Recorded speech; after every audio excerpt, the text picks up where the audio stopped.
as we start today, let's first remember that we are here free in this sanctuary because of all of the men and women in our nation who've given their lives for our freedom. And we celebrate our veterans this Memorial Day weekend. And we will be celebrating our veterans who are here with us later today in the service. So our talk today is about courage. And to be courageous means we have to be vulnerable. We have to live what a woman named Brené Brown calls wholeheartedly. We have to live out loud. Brené Brown is a PhD sociologist. She lives and works and is a professor in Texas. She has been doing research on vulnerability for over 20 years. And she says in her books, I was always doing research so I didn't have to be vulnerable. And then when she began to put it all together, she began to see patterns. And one of the pattern that showed up over and over and over again is that the people who live wholeheartedly live with courage, compassion, and connection. They are connected. In other words, they live with vulnerability. And that's what we're doing by showing up in the sanctuary. We're letting ourselves be vulnerable, open to source, open to our spiritual life, open to the unknown, to the blessings that letting go and letting God can bring forth to us and through us. So what is courage in the light of wholeheartedness? It's to take risk. It's to open our hearts and our minds to the unknown. It's to be vulnerable. What's compassion? That's absolutely opening our hearts and having empathy and forgiveness, not just for others, for ourselves as well. And connection, it's being connected to our friends, to our families, to our loved ones, to ourselves, to source. That's my term for God, to God. It's being connected to God. That's connection. So to live wholeheartedly is to be vulnerable. And it's to be courageous. And wholehearted, what's that? It's being unwavering, being complete, being absolute, being full, being total. And doesn't that sound like the definition of source to us in the Science of Mind teaching? Isn't what we call God the absolute, the changeless? So we are about living wholeheartedly. So in our discussion today, we're exploring being courageous is being vulnerable. When I was 8 years old, a very traumatic event happened in my life that I experienced. And it, at that time, set the tone, the feeling, and my response to life. And it did that for a long time. And every once in a while, there's even remnants of it today, but not so much anymore. And each one of us, haven't we had something? Isn't that just part of living? Something that to us is a quote-unquote traumatic experience. something that moves us forward, that when we face it, like the boogeyman when we were a child, it brings us to this present moment. It brings us into our spiritual center. It brings us into life. And the word we use for that sometimes is, it takes courage to face ourselves. It takes courage to face adversity. And we've all, every one of us in this room, we've all done it over and over and over in our lives. And when we do this, we move into the promise of this teaching, the promise of the Science of Mind teaching. We move into redemption. Redemption as in we change our thoughts, we change our feeling, we change our lives. We change that deep inner something within us changes, it shifts, and that's where we are absolutely connected to Source in our subconscious.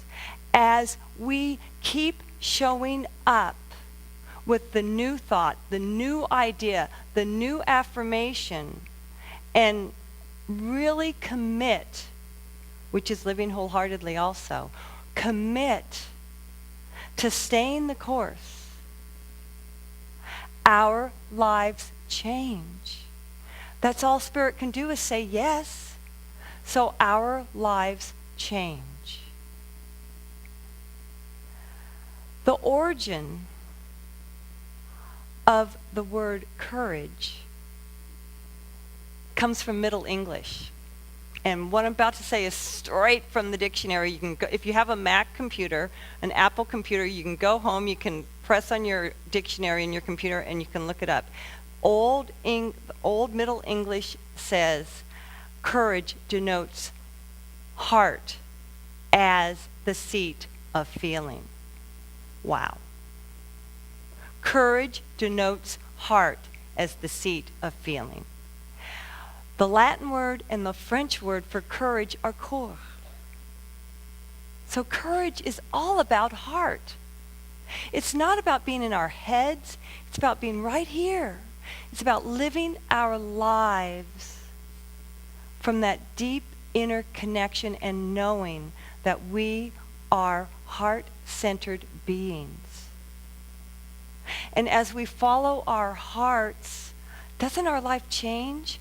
Hasn't everyone in this room done something in your life, followed your heart, and that was a shift, and maybe at the time a little shift, maybe at the time a big shift, because we experience things relatively on this plane. It was a shift in your life when you followed your heart. Maybe it was a new career. Maybe it was meeting your spouse. Maybe it was moving to Southern California. Maybe it was leaving home and going away to college. Whatever it may have been, you followed your heart. You didn't just follow your head, you followed your heart. And it led, you opened up to the inner guidance, which looks like we are being led. What we're doing is we're indrawing the guidance. And we're directing what we call the law, the creative medium, the way Spirit works through us because we're in physical form. We're directing it when we're listening, when we're saying yes to our heart, to that which we desire to have show up in our lives. So courage denotes heart as the seat of feelings. So let's think about this for a minute. The heart is the seat of feelings. Courage is the seat of feelings. The founder of this teaching, the Science of Mind teaching, Ernest Holmes, he wrote, feeling is the seat of power. Don't you love that? Feeling is the seat of power. So what we feel, not just what we believe, what we feel is what takes place in our lives. And that's why it all comes back to wholehearted living and courage. Stay with me, feeling is the seat of power. Our heart, therefore, is the seat of power. Courage, in us, through us, as us, is the seat of power in each one of us. So we are wired for this. We are wired to be audacious. We are wired to show up and say, yes, I can. Each and every one of us. We can do it because it's Spirit in us, through us, as us that's doing the showing up. And as we continue to do that, the good that we desire sprinkles up, even in the midst of challenges. I was told recently, I don't know the woman I'm about to speak about. I was told about a woman who has stage 4 or 5 cancer. She has young kids and a husband. And instead of woe is me, she's spending every moment. Every moment is precious, and she's spending it with her family, showing up, having fun, having good times, because she doesn't know how long she's going to be here. So she is showing up in joy each and every moment that she can. That's audacious living. That's being bold. That's also being vulnerable. Last fall actually, Jim and I, my husband, and I have permission to talk about this, we went on one of those, I point that way because he's one of our ushers. We went on one of those bucket list vacations. We have friends who live back east. We actually met them here at this center in 1995, and now they live on the East Coast. And 5 of us rented a cottage on Cape Cod for a week. I mean, in September, how fun can that be, right? It was really great. So we come home from that fabulous vacation. It's a week later, and we are on our way driving to a wedding that was a two-day wedding. It was, the first night was a Nigerian traditional wedding. The second evening was the American traditional wedding. The first night we were driving out to Chino or Chino Hills, and it was afternoon actually. So we're driving, and I can get really nervous in a car when I'm not in control, meaning when I'm the passenger. Anybody relate? Yeah. We kind of like to be in control. I mean, some of us do. I'm one of them. So we're in our car, Jim's driving, I'm the passenger, I'm nervous, and it's a lot of freeways between here and Chino or Chino Hills. I mean, I'd never been there. It is a lot of freeways. So the GPS is on, we're changing freeways, we're changing lanes, and I just thought we were too close to a car, so I yelled.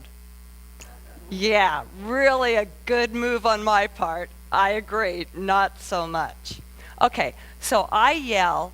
Meanwhile, Jim's maneuvering, trying to get from one freeway to another, concentrating. It's heavy traffic. The traffic is also heavy but moving fast. It's a Friday afternoon, and he reacts. He yells back. Right. So it escalates, right? It escalates. Well, so what happens next? We had a fabulous time at both weddings, okay? That's a given. They were amazing. Amazing young couple.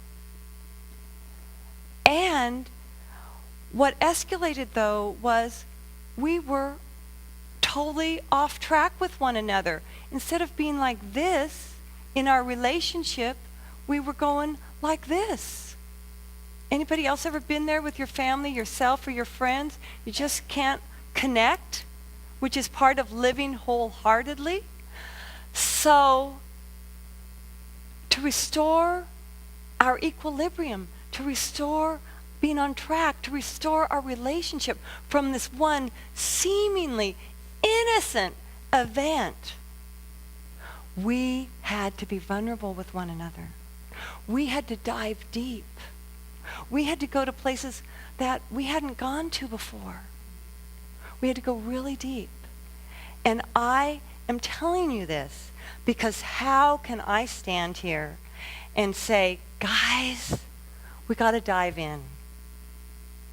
It's time for us to be vulnerable in ourselves, with our loved ones, in our spiritual community. How can I stand here and say that if I'm not right in there with all of us?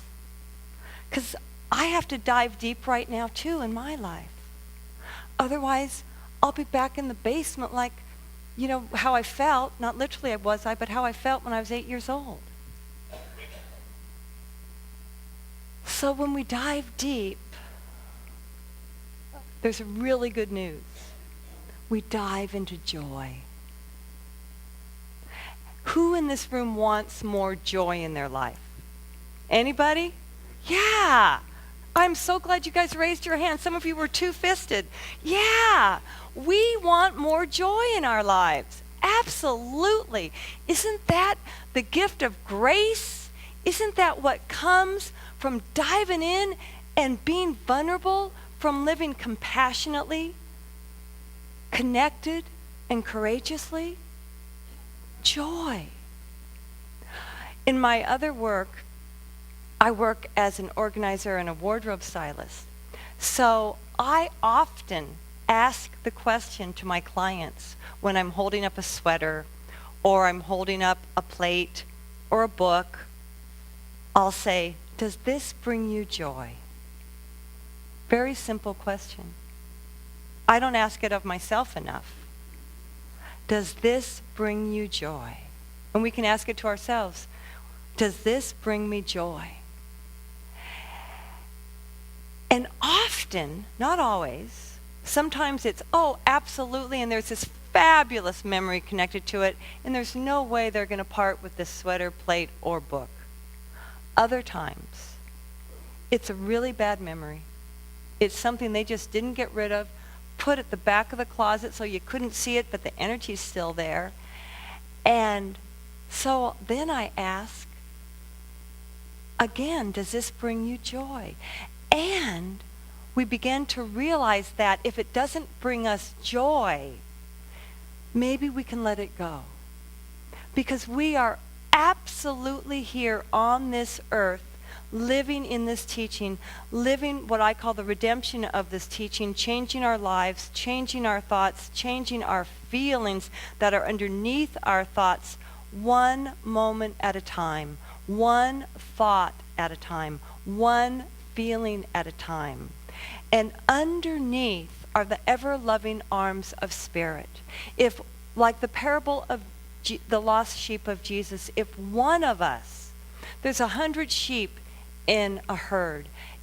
Jesus used to say, because he spoke in parables, if one of us is lost, the shepherd, meaning Spirit, the source that lives, moves, and has its being inside us, the shepherd, Spirit, leaves the 99 that are behaving themselves and, you know, eating the grass and having a good time, and goes out in search of the one lost sheep. In other words, when we get lost, when we lose our way, Source is always right there, right here within us, saying, beloved, I am with you always. Not just when you feel good, always.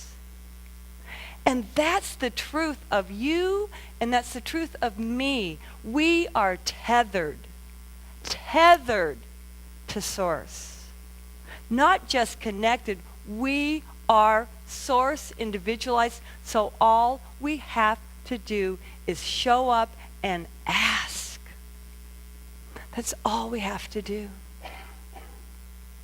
And I'm going to leave us with this, that we ask this week to bring more joy into our lives. That we ask this week, does this bring me joy? And when it does, yay, we want more of that. And when it doesn't, we'll let it go. We'll say, okay. And from that, we free ourselves.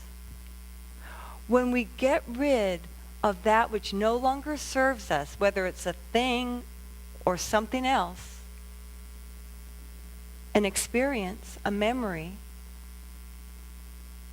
we move into a feeling of freedom. We're no longer lost. We're no longer the lost sheep.